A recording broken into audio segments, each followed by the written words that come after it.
तो आज अपन कर रहे हैं क्वेश्चन नंबर 2।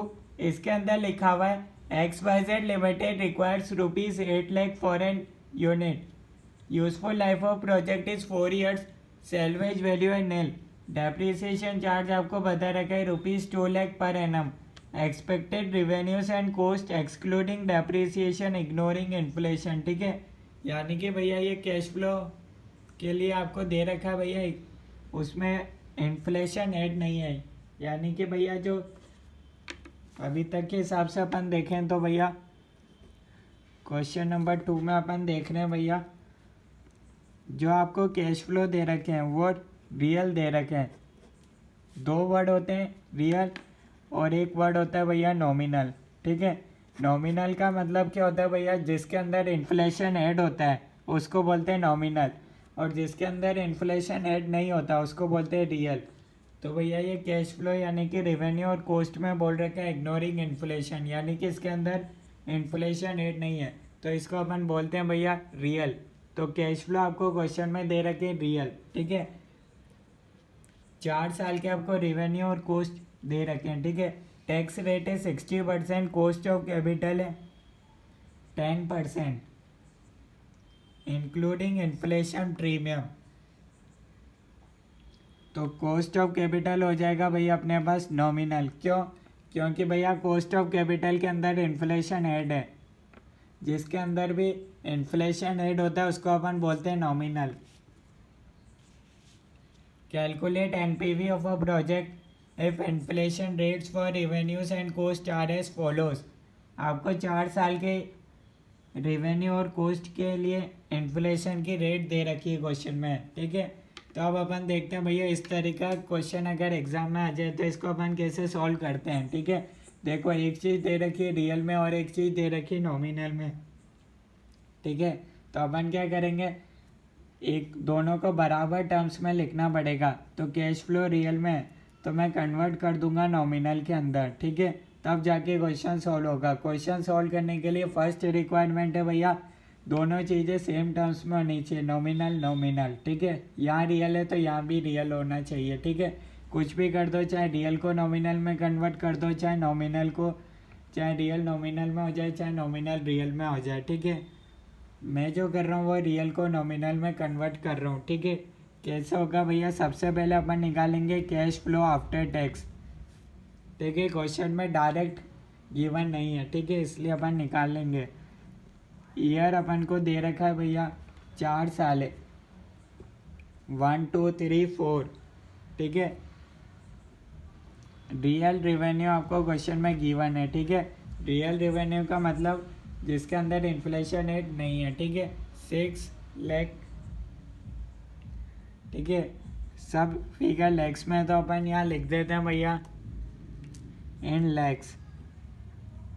इन लैक्स के अंदर दे रखे हैं आपको 6 लाख, 7 लाख, 8 लाख, 8 लाख। ठीक है, अब क्या करेंगे भैया, रियल को नॉमिनल में कन्वर्ट करना है तो इन्फ्लेशन को ऐड करना पड़ेगा। ठीक है, तो भैया इन्फ्लेशन अगर ऐड होगा तो उसके लिए रेट दे रखी है रेवेन्यू की 10987। ठीक है, अब क्या होगा भैया, सेकेंड ईयर में क्या होगा भैया, दोनों जुड़ेगा। ठीक है, क्योंकि ये इन्फ्लेशन की रेट है, ये जुड़ेगी उसके अंदर, फिर सेकेंड ईयर में दोनों जुड़ेगा। ठीक है, थर्ड ईयर में क्या होगा, तीनों जुड़ेंगे 1098। ठीक है, और फोर्थ ईयर में क्या होगा 10987%। ठीक है, ये सब अपन को ऐड करना पड़ेगा। क्यों? इन्फ्लेशन में भैया सबसे पहले जो ये जुड़ेगा उसके बाद ही तो ये अगले साल का ये है। ठीक है, सेकेंड ईयर में अपन को ये दोनों जोड़ना पड़ेगा। ठीक है, तो इससे अपने पास आ जाएगा नॉमिनल रेवेन्यू। ठीक है, थोड़ा सा क्वेश्चन अलग है तो आपको ध्यान से सॉल्व करना पड़ेगा। 6 में भैया 6 लाख है, उसमें 10% ऐड कर दो तो 6.6 लाख हो जाएगा। 7 लाख में पहले 10% ऐड करोगे, फिर 9% ऐड कर दो तो ये आपके पास आ जाएगा 8.393। कैसे करोगे, जिसको समझ नहीं आया मैं बता देता हूँ। जैसे 7 लाख है, इसके अंदर 10% ऐड कर दो 110%। ठीक है, और इसके बाद कर दो 9% है, तो ये हो जाएगा भैया 8,39,300 अपन हर एक टर्म्स को इन लैक्स ऊपर लिख दिया तो ये हो जाएगा 8.393। इस तरीके से अपन सॉल्व करेंगे। थर्ड ईयर में क्या होगा 10.35936। फोर्थ ईयर में 11.08451। ठीक है, ये तो अपना नॉमिनल रेवेन्यू आ गया। अब अपन क्या करेंगे कॉस्ट के साथ भी ऐसे ही करेंगे। ठीक है, 4 साल दे रखे हैं, ये सब तो अपन ने रेवेन्यू में करा, अब अपन करेंगे कॉस्ट के अंदर। ठीक है, चेंज कॉस्ट आपको दे रखी है 3444, सब लैक्स के अंदर है अगेन। ठीक है, इन्फ्लेशन होगा कॉस्ट के अंदर भी। फर्स्ट ईयर 12%, सेकेंड ईयर में क्या होगा पहले 12% होगा फिर 10% होगा।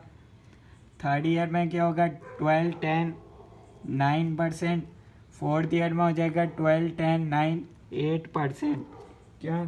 क्योंकि भैया ये इन्फ्लेशन की रेट है। पहले भैया ये जोड़ेगी, सेकेंड ईयर में फिर दोनों जोड़ेगी। ऐसा नहीं है कि भैया सेकेंड ईयर में सिर्फ 10% ही जोड़ेगी। ईयर वाइज दे रखे हैं इसलिए अपन अब इसके बाद आपके पास आ जाएगा नॉमिनल कॉस्ट। फर्स्ट ईयर का है 3.36, सेकेंड ईयर का है 4.928, थर्ड ईयर का है 5.37152, फोर्थ ईयर का है 5.80124। ठीक है, अब अपन निकालते हैं भैया कैश फ्लो आफ्टर टैक्स। दोनों चीज़ें सबसे पहले अपन ने नॉमिनल में कन्वर्ट कर ली। ठीक है, तो ईयर अपन को दे रखे हैं भैया 4 ईयर दे रखे हैं भैया। रेवेन्यू कितना है भैया, फर्स्ट ईयर का है 6.6, सेकेंड का 8.393, थर्ड ईयर का 10.35936, फोर्थ ईयर का 11.08451। ठीक है, कॉस्ट रेवेन्यू में से कॉस्ट माइनस हो जाएगी 3.36, 4.928, 5.37152, 5.80124। ठीक है, इसमें से अपन डेप्रीसिएशन माइनस कर देंगे। गिवन है 2 लाख। ये सब अपन लैक्स के अंदर ही लिख रहे हैं इसलिए यहाँ आपके पास आ जाएगा प्रॉफिट बिफोर टैक्स 1.24, 1.465, 2.987, 84, 3.28, 327। ठीक है, माइनस कर दो टैक्स। टैक्स की रेट आपको गिवन है 60%, जो बचेगा वो आपका 40% रह जाएगा चारों साल का। ठीक है, तो ये आपका आएगा 0.496, डायरेक्ट 40% कर लो 0.5824, और ये हो जाएगा 2.98784, इसका हो जाएगा 40%, 1.195136। ठीक है, फोर्थ ईयर का 1.31, 3308। ये फोर्थ ईयर का आ गया। कैश फ्लो का आपको फॉर्मेट सी इंटर में सिखाया होगा। ठीक है, कैसे होता है। अब इसके बाद अपन क्या करेंगे भैया, वापस से डेप्रीसिएशन को ऐड करेंगे।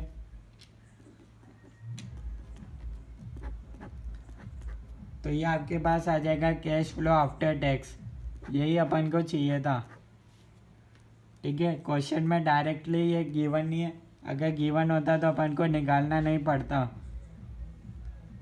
3.195136,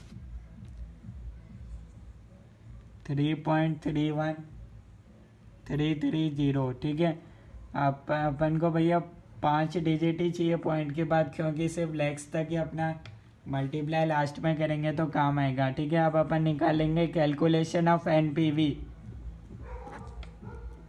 ठीक है, ईयर हो जाएंगे first year, second year, third year, fourth year. Cash flow after tax है भैया 2.496, 2.5824, 3.19513। फोर्थ ईयर का है 3.31330। पीवी फैक्टर भैया क्वेश्चन में गिवन है 10%, और यहाँ से आपके पास आ जाएगी प्रेजेंट वैल्यू। ठीक है, अगर आप इतना सॉल्व नहीं करना चाहते, डायरेक्ट कैलकुलेटर पे सॉल्व करना चाहते हो, तो इसकी एक शॉर्टकट है, मैं आपको बता देता हूँ। 2.496 डिवाइडेड बाई 10% है 1.1। ठीक है, इक्वल्स टू का sign m plus second year का 2.5824, 2 बार इक्वल्स टू का sign m plus. Third year का 3.19513, 3 बार इक्वल्स टू का sign m plus. Fourth year का 3.31330, 4 बार इक्वल्स टू का साइन m प्लस। MRC कर दो 9.0668, 9.0668। ये क्या आता है भैया, इस शॉर्टकट से अपना डायरेक्ट प्रेजेंट वैल्यू की टोटल आ जाती है। ठीक है, माइनस कर देते हैं भैया, कैश आउटफ्लो कितना होगा 8 lakhs, तो 1.0668। ठीक है, 1.0668, इसको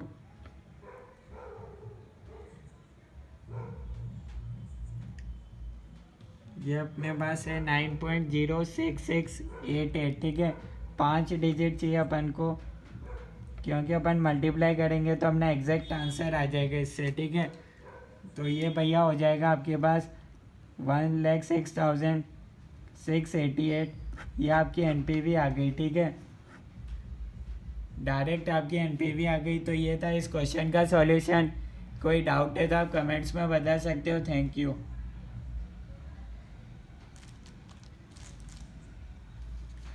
लास्ट में अपन ने ये सब लेग्स में था, इसको अपन ने फिर पॉइंट को रिमूव किया, इनटू लेग कर दिया, तो डायरेक्ट अपना आंसर आ गया। अदरवाइज कैलकुलेशन बहुत लंबी हो जाती। अगर अपन शुरू से लेग्स में लिखते 6 लेग, फिर उसका ऐसे करते, तो शॉर्टकट में हो गया। ये आंसर आपका एकदम सही है। Thank you.